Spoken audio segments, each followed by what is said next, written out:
안녕하십니까. 방금 소개받은 김수정 변호사입니다.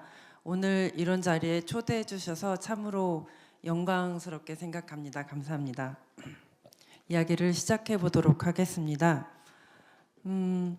오늘 저는 한 여성의 잃어버린 60년 그리고 그 세월을 견뎌내고 마침내 되찾은 어느 평범한 영웅의 이야기를 전하기 위해 이 자리에 섰습니다. 2018년 미투 열풍이 뜨겁던 때 평생을 가슴에 품은 사연을 가지고 찾아오신 분이 있었습니다.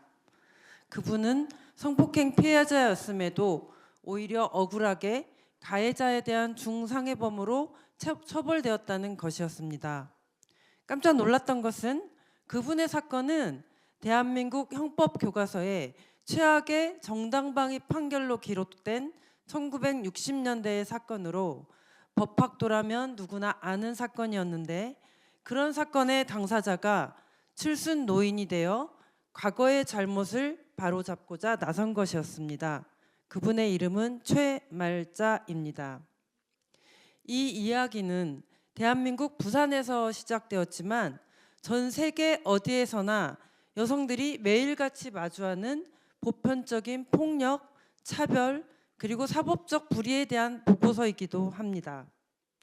1964년 18살의 소녀였던 최말자님은 처음 만난 남성에게 길을 안내해 주던 중 성폭력을 당할 위기에 처했습니다. 가해자가 피해자를 넘어뜨리고 혀를 입속으로 밀어넣으며 성폭력을 하려는 상황에서 피해자는 자신을 방어하기 위해 가해자의 혀를 깨물었습니다.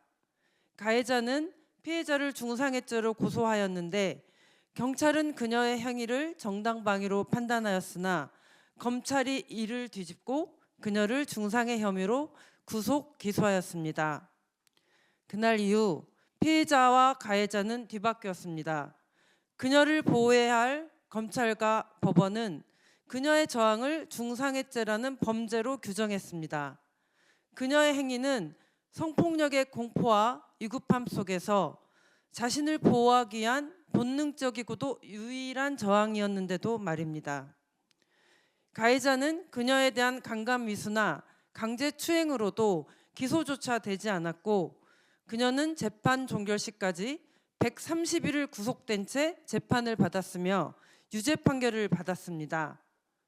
그 과정에서 법원은 그녀가 처녀인지 여부를 확인한다며 순결성을 감정했으며 성폭력 가해자와의 혼인을 강요했습니다. 또한 소리를 질러 저항하지 않았다거나 처음 만난 남자를 따라가서 성적 충동을 일으켰다면서 가해자가 아니라 그녀가 피해자가 될 자격이 있는지를 심판하였습니다. 그녀는 결국 유죄 판결을 받고 범죄자라는 낙인이 찍힌 채 60여 년을 살아야 했습니다. 반면 영구 불변의 말 못하는 불구가 되었다며 사법부의 동정을 받았던 가해자는 재판 종결일로부터 불과 4개월 만에 건강한 몸으로 군대 입대를 하고 이후 평범한 삶을 누렸습니다. 이것이 바로 우리가 마주하고 있는 사법 정의의 부끄러운 이면입니다. 이 사건은 단순히 과거의 기록이 아닙니다.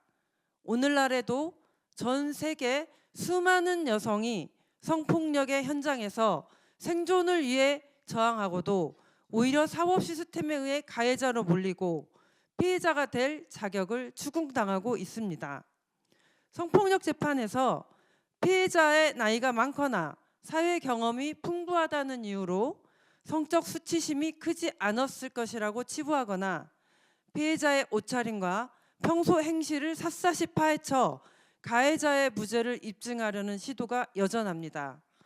피해자가 야한 옷을 입었거나 평소 행실이 방정하지 못했다거나 남성과 데이트를 즐기며 남성과의 관계를 허락한 것처럼 착각하게 만들었다거나 하는 등 여성이 남성의 성적 충동을 유발해 성범죄를 발생하게 했다는 것입니다.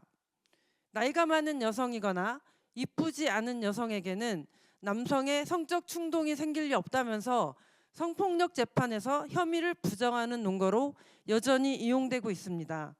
성폭력은 남성의 조절할 수 없는 성적 충동의 결과가 아니라 철저히 약자에 대한 폭력임에도 말입니다. 피해 여성의 행실로 인한 도의적 책임을 물으며 가해자의 책임을 피해자에게 전가하는 것은 전 세계 여성들이 겪고 있는 전형적인 2차 가해이자 피해자다움을 강요하는 폭력입니다. 여러분, 60여 년 전 혀를 깨물며 저항했던 18세 소년은 2025년 팔순의 노인이 되어서야 비로소 과거의 유죄 판결을 뒤집고 바로 잡았습니다. 대한민국 법원은 60년이 지난 후에야 여성의 행실을 탓하며 폭력을 정당화한 과거의 잘못을 인정하고 무죄를 선고한 것입니다. 이는 법정의 부정의를 바로잡는 데 큰 이정표가 되었습니다. 오늘날의 법정은 과거와 달리 덜 노골적이지만 여전히 가해자가 아니라 피해자의 자격을 추궁합니다. 더 이상 어떤 피해자에게도 왜 죽도록 저항하지 않았느냐, 혹은 피해자의 행실에 문제는 없었느냐, 똑똑한데 당할 리가 없다, 밝고 쾌활하게 살고 있는데 피해자 맞냐, 이혼 경험도 있는 사람이 무슨 피해자냐 라는 등의 질문이 돌아가게 해서는 안 됩니다. 피해자가 될 자격을 추궁당하게 해서는 안 됩니다. 이런 현실이 있음에도 불구하고 여전히 전진하고 있다는 희망을 품고 있는 것은 바로 채말자님의 예에서 보는 바와 같이 온갖 모욕과 굴욕에도 불구하지 않고 멈추지 않고 싸워왔다는 사실, 그리고 그런 싸움들이 세상을 전진시켜 왔다는 사실 때문입니다.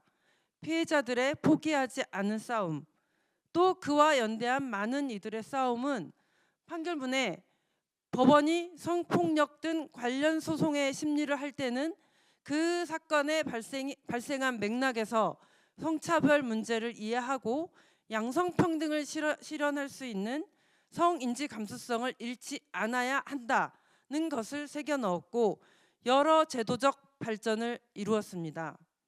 앞으로도 성평등 세상으로 나아가기 위한 싸움은 계속될 것이며 조금 더디더라도 끝내 바꿀 수 있고 나아갈 수 있다는 것을 채말자님은 보여주었습니다.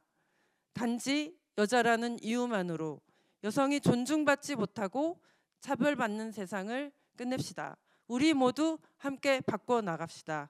들어주셔서 감사합니다.